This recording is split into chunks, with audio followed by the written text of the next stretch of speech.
Do thoni ju, po Marsilda, si mentore biznesi, po mirë ja erdhën ata njerëzit turistat që mbas do rinë këtu për 10 ditë, 2 javë, si ti rrisim shitje, si mund të vinë turistat? Mendoj që do bëj një video të posaçme vetëm për restorante, se si mund të ketë më shumë shitje, më shumë klient. Po jo vetëm ata turistat që vinë një herë, ha një drekë dhe shkojnë te restorante tjetër, po që të kthehen. Një shembull kryesor është shumë më konkret që pata në eksperiencën e këtij restorante që ishim tani. Ata para se të pagonin, na thanë që sa ditë do rini këtu, i thamë që do rinim edhe 2 ditë tjera, dhe na dhanë 2 kupone për të ardhur përsëri te restoranti dhe për të porositur, nëse porositin për shumë për mëngjes, 2 kafe ishin falas. Nëse vinin për dreka apo për darkë, mund të porositim dhe një smoothie dhe ishin 2 falas. Një gjë shumë e lezetshme për të restorantin dhe një këshill për gjithë njerëzit që kanë restorant është që për të patur më shumë klient, dhe kur s'keni mjaftu shumë tavolina, është të vinë në këto tavolina që janë për njerëzit që janë dyshe ose njëshe, ku mund të hani këtu. Dhe si që shikoni ka dhe ngroje, që dhe në vendet në kohët kur është jo shumë ngrohtë, njerëzit mund të hanë dhe mund të ngrohen. Pra shumë ide, pra vetëm këto tavolina mund të mbajnë gati 30 veta më shumë, mos më shumë. Dhe është ide shumë e mirë që të keni më shumë hapësirë për patur më shumë klient, në vend që thjesht keni më shumë tavolina, më shumë dekore, thjesht toni ca tavolina përpara që janë si tip bari. Po të vini re, gjithë dyert e restorantit janë një derë garazhi. Pra kjo ulet poshtë natën, ajo ulet poshtë. Shumë tamam duket si një shtëpi që natën mbyllet garazhi. Nëse keni garazh në shtëpi. Dhe këtu lart mendova që kjo ishte thjesht ventilim, po në fakt po të shikonin mbrapa, është si tip rafti për pije alkolike. Një gjë shumë interesante, të jep pak atë stilin modern industrial. Dhe normalisht këto dekorimet, pikturat i shikon në shumë vende, si të Floridës, si në përparqe, po thjesht edhe në vende të ndryshme, si restorante ku shikon shumë piktura të ndryshme në mure. Një arsye është të shtoni një band apo një muzikant lokal, sikur dhe student, që të thoshte hey, do të pagoj një shumë minimale, pa marrë vi këtë kupasin përpara që gjithë turistat të lënë bakshish. Shembulli i dytë është të printoni disa broshura kuponit të ndryshme, varet sa njerëzit do rinë. Nëse njerëzit do rinë më shumë, mund të ofroni një aperitiv falas, mund të ofroni një birë, një shishe verë nëse ata vinë hanë drekojnë me juve. Pra, si shembuj të ndryshëm që ata të kthehen përsëri të hanë drek, sepse nëse juve keni shërbimin e klientit të mirë, keni ushqimin e mirë, pse duhet vinë ata diku tjetër që të ditë çfarë do ndodhi atë ditë, atë natë, apo atë drek, mund dalë ushqimi i keq, mund të mos keni eksperiencën e mirë, ku shumë mund të kthehen përsëri sepse diçka shfalas dhe ne si qenie njerëzore, sa të gjejmë diçka falas, edhe pse prap do kushtoj më shumë lekë ardha te restoranti juaj apo kafenea, është idea që hey, po marr një pije falas, nuk u pagoj, kurse po vetë diku tjetër mund të pagoj dhe nuk do e di eksperiencën. Se po flisim se si mund të ktheni më shumë klient apo mund të rrisim më shumë shitje në biznes. Nuk po them këtu jemi ndaluar në një restorant që ka ëmbëlsira, ka kullore, por shumë mirë mund të keni një frigorifer të vogël, që dhe për njerëzit që thjesht kalojnë dhe nuk duan të ndalojnë te restoranti juaj, kanë ëmbëlsira të freskëta që mund t'i blejnë, siç janë këto pretzel me çokoladë, biskota me çokoladë, ëmbëlsira që janë shumë të thjeshta, thjesht i merr me një kallëm, edhe thjesht i ha.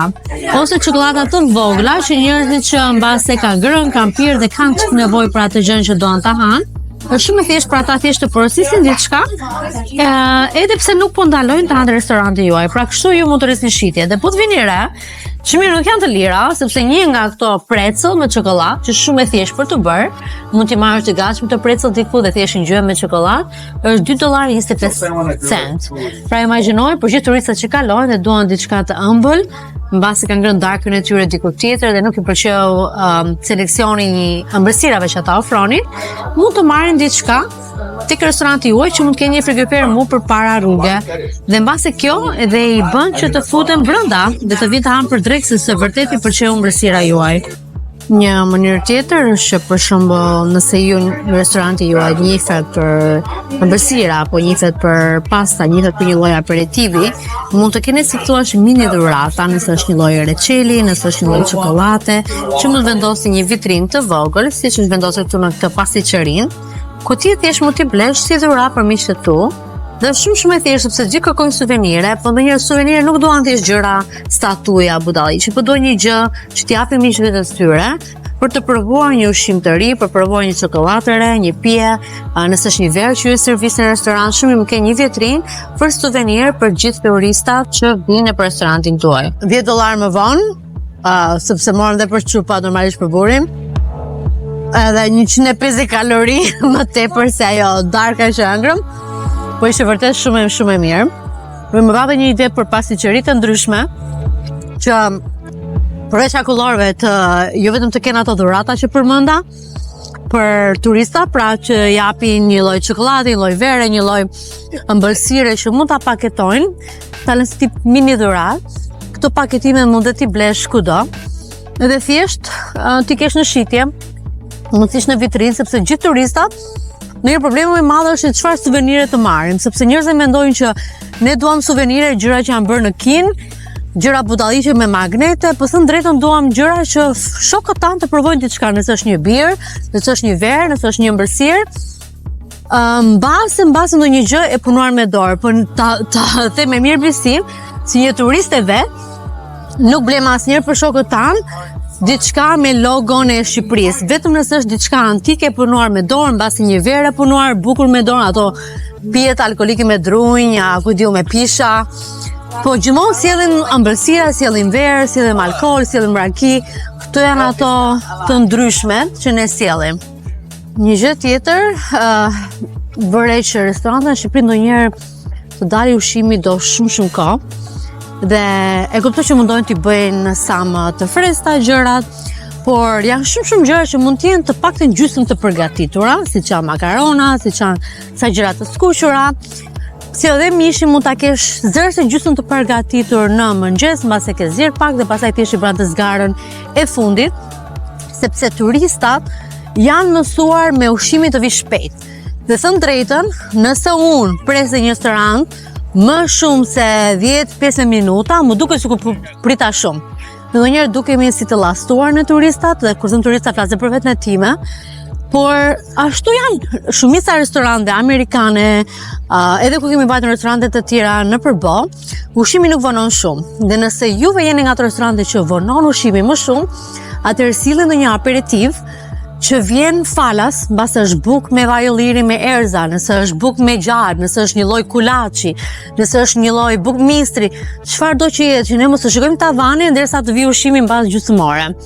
E dytë e punës është që shërbimi i klientit ka të bëj. Kush e di sa herë më ka pëlqyer shumë ushqimi në një restorant shqiptar apo kosovar, dhe shërbimi ka lënë për dëshiruar, sepse kamarieri ona i sillte gabim, ose sillte gjysmë e porosis, gjysmë nuk e sillte fare, nuk vitet na pyesën nëse çdo gjë është në rregull, dhe ndonjëherë neve donim të porosisnim ëmbëlsirë, por kamarieri nuk na pyeti, nuk na tha çfarë ëmbëlsire dhe kishin. Mbase nuk e kishim parë në menu, nuk mundohet të na e shiste ëmbëlsirën, edhe pse këtu rekomandoj që gjithmonë të shesësh ëmbëlsirën që në fillim, sepse nëse unë ha dhe ngopër normalisht nuk do ha ëmbëlsirën, do them jo, do i kushtet ato para. Por nëse kamarieri që në fillim më thotë që hey, nëse do kohë që të bëj ushqimin bla bla bla,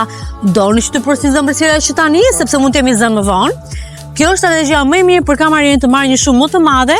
edhe për restorantin, por edhe për kamarierin që kemë bakshish më të madh, se normalisht sa më shumë para ne ta harxojmë në restorant, aq më shumë para do marrit ai bakshish. Nëse juve doni jo vetëm të shikoni udhëtimet e mia, po të keni një farë ideje se si bota jashtë, kur flas për botën jashtë, jo vetëm për Amerikën, po dhe vende ndryshme të Europës, vende ndryshme të Afrikës, se nuk e di ku tjetër do udhëtoj, po do parë. Udhëtimin e radhës e kam në Madeira, që është ishlli i Portugalisë. Por deri atëherë, normalisht unë këto udhëtime nuk i bëj thjesht për të shitur mend, thjesht për të treguar ç'a bëra, ç'a hëngra, po për të dhënë një perspektivë ndryshme se si bota ka një turizëm, se si bota po mundohet që të marrë sa më shumë para nga turistët, si mund të marrë më shumë shitje në restorante, bizneset e tyre, dhe idera të ndryshme që ju mund t'i aplikoni në biznesin tuaj. Prandaj, do ju rekomandoj të bëni subscribe kanalin dhe gjithmonë të më thoni në komente nga po e shikoni këtë video, sepse gjithmonë do të di nga audienca ime po shikon këtë video, edhe nëse ju pëlqen, nëse keni një ide apo një pyetje se çfarë do donit juve më shumë, të shikoni në kanalin tim.